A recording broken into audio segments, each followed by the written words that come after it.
xoolaatee ana lan moo bees lu yees ci li nga xam ne rek mooy conflit bi dox ci diggante Iran ak Israël donc Adama laataa ñoo duggagul ci li nga xamante ne mooy fond dossier bi ci forme tey bu ñu naan lan moo ci gën a yeesandi lan moo ci gën a beesandi lan lay doon. ci forme bi. je pense que ni dara beesul. en gros ci forme bi dara beesul parce que ba léegi duggaguñ dans le vif du sujet. ñu ngi dégg ay déclaration de gauche à droite Trump wax na xam nga kii wax na Khamenei Ali Khamenei bu Iran wax na xam nga taalibe bu ndaw Trump bi sax wax na. Emmanuel Macron moom xam nga day bañ ko fàtte. moom it génn na wax na y a beaucoup de présidents européens aussi ku ci nekk wax na xam nga israéliens yi aussi wax nañ ku ci nekk daal yaa ngi wax mais boo xoolee fa ñu taxawoon ba léegi fañ lañ taxaw parce que Israël xale bu xamadi boobu noonu moo fekk Iran mu song ko yaakaar ne moo ko ëppoon doole mu am ci ngan di surprise nag parce que tontu ba ko Iran tontu yaakaarewu ko woon ak moom la mu yaakaaroon da koy laal. jotu koo laal parce que Washington Post wax nañ fii keroog bi passé que ne yaakaar nañ ne Iran jotu koo laal loolu confirmé na parce que Washington Post nee na leen Israël laalul Iran da koo xosi te ñoom aujourd'hui tous les services secrets que ça soit américaine israélienne ba ci sax ñoom officiellement wax nañ ne li ñu laaluñu Iran maanaam cofuñu laaluñu ko comme il voulait donc kon fa ñu taxawoon fa lañ taxawaat léegi nag am na une évolution y a une escalade verbale ku ci nekk def nga say déclaration xanaa rek ñu jëm ko tegaat ci taabal bi comme li ñuy wax rek jàngat ko ensemble pour xam maanaam ku ci nekk yow nan ngay jàkkaar ne fa la mbir mi jëm. donc pour man voilà affaire bi amul évolution bu bëri. depuis la dernière fois. malgré on est au 6e jour. mais il y a pas une grande évolution. mais aussi am nañ ay signaux. yoo xam ne par rapport ak aux nouvelles informations yu ñu am nañ ay signaux yu ñu yaakaar ne peut-être que ni voilà fa la ñuy jëm mais tey kenn mënul taxaw man boog personnellement du ma ko def xalaat mënuma indi certitude ne fii lañ jëm lii mooy xew te non amuñu mais on a des éléments qui nous permettent de faire une analyse ensemble avec les internautes ku ci am beneen xalaat aussi mën nga ko indi may profiter di remercier les internautes que ñu gindi la dernière fois xam nga gàcce gi ma fi am quand je voulais parler en wolof grenier muy sàq ñu leen di jaajëfal yow sa internautes yi moom macha allah sama internautes yi jàmbaar lañu donc Adama comme ni nga ko waxee rek léegi donc amul daanaka li nga xamante ne rek bees na ca guerre ba maanaam lu fa tukkee lii mais am na ay lu bees ci ay kàddu yoo xam ne ñenn ñi yëkkati nañu ko ñu daal di ko door ak Trump bi nga xamante ni fi ñu tollu tembe nee na Iran ca boppam yéen waxoon naa leen na ngeen signé deal bi nag la ñu yemande ne waxoon naa leen na ngeen signé deal bi boo déggee na ngeen signé deal bi tey lan nga ci mën a expliquer wala lan nga ci mën a dégg waxoon naa leen na ngeen signé deal bi ban deal moo amoon ci seen diggante. bala ngay ñëw loolu da ngay jël ci contexte bi nga xam ne si la Trump waxe loolu bul fàtte ne dafa nekkoon G20 il était en Europe dafa dagg réunion ba G20 ni mu amee solo ci diggu guddi gi la dagg réunion ba dem lu tax mu def loolu parce que y avait une urgence te période yooyu noonu Israël mi ngi continuer di song Iran ñu naan waaye Israël mi ngi def lii boobu Iran moom it mi ngi koy joori bagage ba Israël xamul fu ñuy taxaw xam nga donc un moment donné ñu jékki-jékki israéliens yi parce que ñoom dañoo wax lu nekkul dëgg parce que dès l'instant premier jour bi rek dañoo génn Benjamin Netanyahu moom lu mu njëkk a déclaré mooy suñu intervention bi avec succès réussir nañ ko presque à 80%. quelque temps c'est juste passé tout le monde s'est rendu compte que ni ay sóob la woon tu vois donc ils ont pas du tout dañoo xosi waa ji donc quand tu vois ça qu'est-ce que tu vas te dire tu te dis que non ñoom li ñu déclaré woon amul leneen lu la koy gën a firndeel parce que boo xoolee même la dernière fois quand on a parlé ñun ñëpp wax nañ fii nii yaakaar nañ ni Israël doole ba nga xam ne moom la doon bàkkoo doon ko wax di wax naan doon de fer kenn mënu koo pénétrer gars yi dañ koo xar dañ koo bënn nga gis fi ay dégâts biir Israël moom israéliens ils étaient traumatisés parce que man am na ay vidéos yu ma gis ak ay interventions certains israéliens ñoom dañ naan lii mosuñu koo xalaat seen àdduna donc ñoom am nañ mbetteel parce que dañoo wóolu woon seen doole ba mu ëpp maintenant ci loolu bu amee jékki-jékki ñu ne Trump ne bëreet jug ne day dem dagg G7 ak ni mu amee doole donc on s'est dit il y a quelque chose qui se passe. lan la lan la lu xew ba mu dagg loolu. li xew nag. mooy lan kenn xamu ko parce que ba léegi nanguwuñ ko wax mais à travers déclaration bu mu def démb qu'est-ce qu'il a dit il a dit mu ngi ordonné Iran mu capituler. xam nga mu capituler wala mu ñëw toogaat ci table de négociation bi. ça veut dire que ni ba léegi ci menace. et quand boo dee da nga xool Trump langage yu Trump quand il capituler le mot capituler dafa ne teng sama bopp. waaw parce que non la phrase capituler. mais Iran du capituler dara pourquoi il utilise cette phrase. parce que tey moom xam na ni Iran du capituler mais capituler c'est un mot très fort. pourquoi mu utiliser fort sama xel day dem ci xam nga Trump businessman la. et li ñu lay njëkk a jàngal en tant que businessman bu nekkee da nga nekk ci négociation maanaam boo bëggee fukki dërëm da ngay laaj 10 000. pour ñu jox la. et quand il parle de capitulation da ngay xam ne kon est-ce que moom ñëwul ak réflexe businessman boobu noonu réflexe homme d'affaires boobu réflexe négociateur boobu noonu daan ne capituler laa leen di laaj pour après mu am lu gën a suufee. Tu vois ce que je veux dire parce que Iran du mës a capituler et donc qu'est-ce qu'il cherche à faire il cherche que Iran ñëw toog ci table négociation bi sama xalaat. sama xalaat rek laa wax. est-ce que cherché wul pour imposer Iran mu ñëw toogaat ci table de négociation bi. benn ñaareel bi mooy. xam nañ ne à l'état fii guerre bi yam nii bu ñu fi yamee. défaite la. défaite la ci ñoom. mais défaite la. comment. mais défaite la parce que da ngay song nga ne da ngay bombarder pour arrêter progression nucléaire wala fabrication une bombe nucléaire. yow nga dem say renseignement jox la ne la waa ji fomm ba nga door de waa ji affaire mu ngi suuf yeggoo fa. ça veut dire que t'as perdu de l'argent t'as perdu ton temps yàq nga sa der nit ñi jéppi nañ la ba pare da nga bëggoon amoo ko donc loolu bokk na ci li leen gën a énervé muy Israël muy comment Amérique. parce que amuñu gain de cause ci lu ñu bëggoon parce que Israël quand même ñu fàttali ne il a préparé cette opération il a d'une manière technique Mossad quand même ils ont été ingénieux ils ont réussi à faire rentrer des camions biir Iran. xam nga. biir Iran dugal nañ ay camions biir Iran camions yooyu noonu d'une manière clandestine ci biir camions yi dañ cee def ay matériels yoo xam ne drone et pièces détachées fexe nañ ba lijjanti benn kër boo xam ne benn genre kër la dans une quartier résidentiel xam nga. mi ngi mel ne rek. nit ñëwoon dem ba Almadi dugg tabax nekk gérer benn kër foofu kër gi ab usine la bu ndaw boo xam ne ca la ñuy monter drone yi ca la ñuy defee dërëm nga xamante ni Iran loolu bokk na ko li ko perturber parce que infiltration boobu ñu def biir Iran Mossad quand même réussir ko c'est quand même quelque chose. loolu bokk na ci ba pare c'était le seul but boo xamante ni dañuy wàññi doole le système de défense iranien.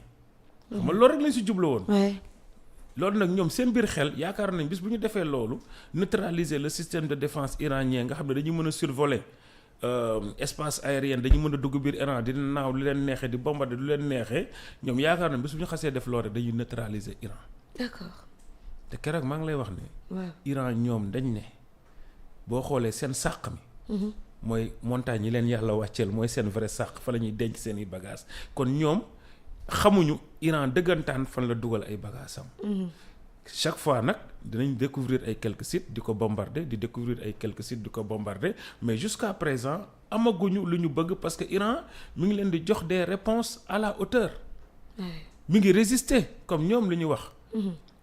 donc mi ngi leen di jox des réponses à la hauteur donc ñoom tey moo tax ma ne dañoo am une mauvaise surprise. yaakaaroon nañu seen doole ju rëy seen technologie pour dire que ni bu nekkente ni diggante Iran ak Israël wax naa fi keroog ne am na tuuti avantage parce que Amérique da koy joxaale technologie. malgré que iranien yi ay jàmbaar lañ ñu mën a taxaw jàkkaarloo kii nii ay jàmbaar lañ donc loolu aussi boo ko xoolee ñoom mooy li may waxal sànq li may argumenter lii c'est pour argumenter que ni. ñoom bu fi guerre bi yemoon tey défaite la. donc ils veulent chercher à pousser un peu plus loin. D'accord te la ñuy chercher à pousser un peu plus loin même ñoom asama ñun ñi même ñoom la question que je me pose dama naan ñii est-ce que xam nañ fu ñu jëm. xamuñu fu ñu jëm. question la bu may posé wu dans ma tête je me dis non ñii est-ce que xam nañ fu ñu dem. parce que bu nekkente ni Benjamin Netanyahu dafa wax ne non succès am na dès le premier jour.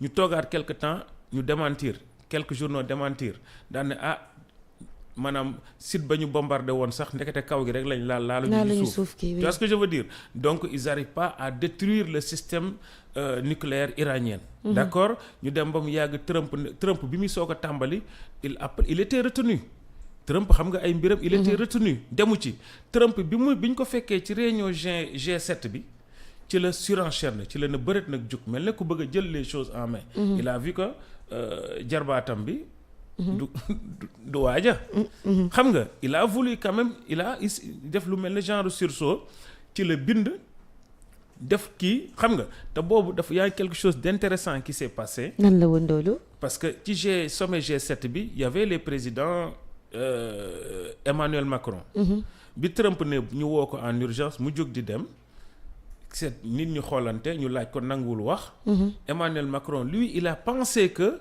y a un accord qui va se faire comme moom xew bu dee da ciy bëgg ne li ci dugg mu génn def déclaration daan ne way Israël benn dëkk amul droit bëgg a bombarder beneen dëkku jàmbur c'est-à-dire moom mi ngi chargé Iran mi ngi chargé Israël pardon pour yaakaar ne jàmm day waaj a am Trump xëy suba teel bind dema weddi ko daan ne ko faux boo xoolee ni mu noonu la tàmbalee tweetam ni ko faux ce que je prépare c'est encore beaucoup plus important ba bàyyi noonu ba si ngoon si la ko journaliste yi fekk bi muy waaj a dugg ci avion di ko laaj si lay wax ne il faut que Iran cesse. C'est là où on a compris que nag ne il y a une surenchère qui est en train de se passer donc Trump moomu bu waxee lii tey suba mu wax li Macron bu waxee lii tey suba mu wax lii Benjamin Netanyahu tey bu waxee lii tey suba mu wax lii mais koo ciy gëm da ngay gis ne même ñoom ñuy jéem ñoom xamaguñu fu ñu jëm ñi ngi jéem a xamuñu fu ñu jaar pour dajji mbir mi affaire bi jaaxal na leen de jaaxal na leen parce que ñoom seen bopp buñ ko xamoon tey imaginel Amérique quand même c'est pas un petit pays il se prend pour le numéro 1 du monde xam nga Israël c'est pas un petit pays buñ demoon ba les grands de ce monde là benn góor yàlla bu nekk Moyen-Orient bu tudd Iran moo leen jaaxal xamuñu fu mu koy jaar ba daan ko mbër kaamil la donc kooku jarta xeeb quand même d'autant plus que Trump bi mu waxee démb rek le président comment ça s'appelle le guide Ali Khamenei dafa génn tey tontu ko si foofu lañ doon jëm poste bi s'il vous plaît Abdoul dafa génn tontu ko daf ko xamal carrément ne ko ñun mi ngi nii bi waaw dafa génn tontu ko xamal ne leen carrément ñun déjà benn menacé ñu taxul ku ñu xam ku yeewu tuuti da ngay xam ne ñun menacé ñu taxul ñu dellu ginnaaw ne ko nag Amérique nag yow jàppal sa xel ne yow bis boo ñu laalee wala nga jéem a dugg wala nga def quoi que ce soit dinañ la def loo xamante ne il sera irréversible maanaam il sera loo xam ne duñ ko gaaw a mën a defaraat kañ lu yàqu loo xam ne deer su ko mën a gaaw a defaraat donc moom it kan lay waxal Trump lay waxal moom bañ na ko ba boo xoolee ci la guerre psychologique moo tax ma ne mbir mi fi ñu toll nii dina jafe lool nit ku am fit dëgg mooy taxaw ne la lii la mais dina jafe mais éléments yi ñu yor bu ñu ko dajalee maanaam kenn mënu la wax ne fii lañ jëm lu ñu mën a jàpp tuuti rek mooy que ne peut-être que ni Trump lui-même il a envie peut-être d'aller avec parce que dernier maa ngi koy déglu sànq rek dernier lu ma mujjee wax daan ne mi ngi dafa mel ne dafa commencer préparer opinion américaine bi parce que mi ngi naan way Iran xam nga Iran du menace rek ci Israël menace la timit ci ñun wax yooyu sama xel day dem ci George Bush ci naka George Bush avant ñoom ñu doon préparer ay guerre di song ay Saddam Hussein ay tout ça ay di song ay Afghanistan lu ñu doon wax xam nga lu ñu doon wax ñoom waaw menace su àdduna bi la comme américains yi ñoom jàpp nañ ne même Trump moo ko doon wax naan les guerres yi nekk ci àll bi ñun suñu yoon nekku ci dañoo war a arrêter di boobu mi ngi xas ay Barack Obama ak comment ça s'appelle ki mu demal président léegi nii ki mu Joe Biden naan waa dañoo bëri ay guerre man su ma ñëwee guerre dootul amati xam nga dinaa fexe ba jàmm am donc moom loolu la doon wax waa léegi lan moo tax mu commencé bëgg changer avis wax nañ ko fii keroog te loolu dañ ciy gën a insister te ñoom sax les journaux américains wax nañ ko nee nañ Trump au fond lui bëggul dem mais y a un lobby qui lui met la pression pour mu dem te lobby boobu mooy lu ma wax keroog mooy c'est le lobby sioniste nga xamante ni c'est eux qui tiennent l'Amérique en quelque sorte, c'est que eux-mêmes qui tiennent l'Europe parce que tey boo xoolee Europe les présidents européens da ngay déglu président allemand bi moom nga xamante ni moom xaw ma lu ko dal xam nga lu mu wax tey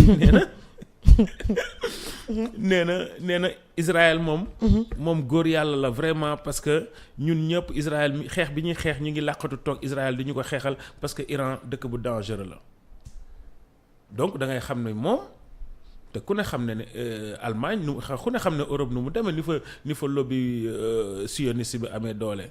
Emmanuel Macron wax loolu tous les présidents européens commencé jàppale kële. Et donc pour man. pour yow Ndeyasu. oui. mbir mi ñoom ci seen bopp jaaxle nañ. jaaxle nañ xamuñu fan lañ jëm. léegi nag y a quelque chose de très très très très intéressant lan la tey loolu ci suba ma déglu interview comment ça s'appelle ambassadeur u Iran bu France. Mais sa réponse quand même mérite d'être étudiée. Iraniens yi pare nañ. Parce que c'est un diplomate, il va parler un langage diplomatique. Mais ce langage diplomatique, tu vas essayer de décortiquer lan mooy seen position. Parce que lui-même, il a martelé à plusieurs reprises daan ne Iran songul dañ koo song. te position Iran mooy position de défense. day aar boppam tooñul dañ koo tooñ waaye day aar boppam du mës a reculer. D'accord, c'est une position ferme donc martelé ko ni tu sais que tu sens que ni c'est une position ferme que Iran loolu la jël du ci dellu ginnaaw mais la mu rappelé. dafa leen fàttaliku leen ne lii Netanyahu bëgg. mais am na ñu ko bëggoon. comme kan. Iran guerram ba 8 ans. Iran Irak yéen a ngi koy fàttaliku. Iran Irak du woon Irak Saddam Hussein moo xëy rek songu ko. ku ne xam ne ni Amérique moo ko bëggoon songu. mais guerre par procuration jaar ci ginnaaw Irak tax. may ko doole. non du may doole da koo ngemb. ko da koo ngemb ne ko demal songu ko moom laay fàttali ma ne la à chaque fois Amérique day ngemb ay nit. ñuy dem di song nit te bu nit yow ma ñu ngemb tey moo tax nit ñi dañ ci war di yeewu. heure bu la Amérique ngembee yónni la ne demal songu nit boo ko songee ba pare nga grand ak nga bañ a daan boo ñëwee boo paree yow boo moytul moom dalay defal bagage. Saddam Hussein fu mu mujjee. Américain dañ koo toroxal faagaagal ko jour tabaski. C'est symbolique. Donc te pourtant moom s'il était intelligent xam nga s'il était intelligent bañ ko santee loolu day bañ.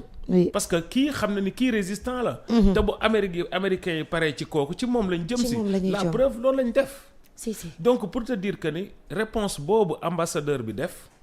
ça veut dire que ni ñoom ils sont dans cet même état d'esprit. te pourtant dafa ci ni mu terminer phrase am mu ne xoolal malgré 8 ans song nañ ñu fu ne jaar nañ ñu ko te Iran bàyyiwul une seule centimètre carré de son territoire. boobu Irak dafa am territoire bu mu bëggoon a jël. Amérique ak doole ji mu amoon jamono yooyu noonu. jamono yooyu bëri Russie kii amuloon ay Chine amuloon yenn keneen iranien rek ñoo taxaw jàmmaarloog ñooñu. mu ne Iran nit ñi dañ ko xamul c'est un pays boo xam ne ñoom dañu am traditionnel u résister. dañu am traditionnel lu bañkat dañu am traditionnel du ñu tooñ mais boo leen tooñee noo mënti toll fexeel ba nga du ñu fexe ba nga xamante ni yow maanaam du ñu résister. dañuy bañ donc loolu la fàttali. d'accord mooy kon bu nit ñi fàttalikoo loolu dañuy xam ne kon Iran ñii ak seen doole ju bëri jëpp di ko bëgg song est-ce que du mel comme loolu leen bëgg a wax. fa ma jaaroon ak yéen. boo moytul fa laay jaaraat ak yéen. donc pour man c'est quelque chose d'intéressant aussi war nañ ko mën a bàyyi xel. am na solo bu baax a baax Adama donc ci la njëkkee woon rek mooy ñu xoolandi li nga xam ne moo bees ci li nga xam ne mooy conflit bi dégg ngeen lam ci rek daal di détaillé ñu dugg ci sortie bu Trump bi gis nañu aussi li nga xam ne rek moom la daal di yëkkati wax ko muy deal bi nga xamante ni waxoon na waa Iran ñu daal di ko signé waxoon na leen ko bu yàgg waaye tamit ñoom amuñu droit rek di am li nga xamante ni mooy bombe nucléaire boobee nga xamante ni moo tax daanaka ñu bëggoon ko rek daal di attaqué gannaaw loolu aussi seen guide bi ñoom waa Iran génn na wax daal di ne ñoom duñu rek soumettre kenn waaye waaye it nee nañu ca boppam ñoom waa États-Unis bis bu ñu rek taxawalee guerre bi dëggal ci seen bopp lay yàqu ca ñoom lay ëppee maanaam te la ñuy yàqu lay dina metti lool pour rek ñu mën ko rek daal di defaraat dégg nañ aussi kaddu yi ci Adama daal di joxe donc ñuy wéy rek di abonné ñu wéy di partager ñu wéy aussi di Adama li nga may bindal nii sa bind yi ñaaw na trop xaw ma ko vraiment wax la dëgg xaw ma ko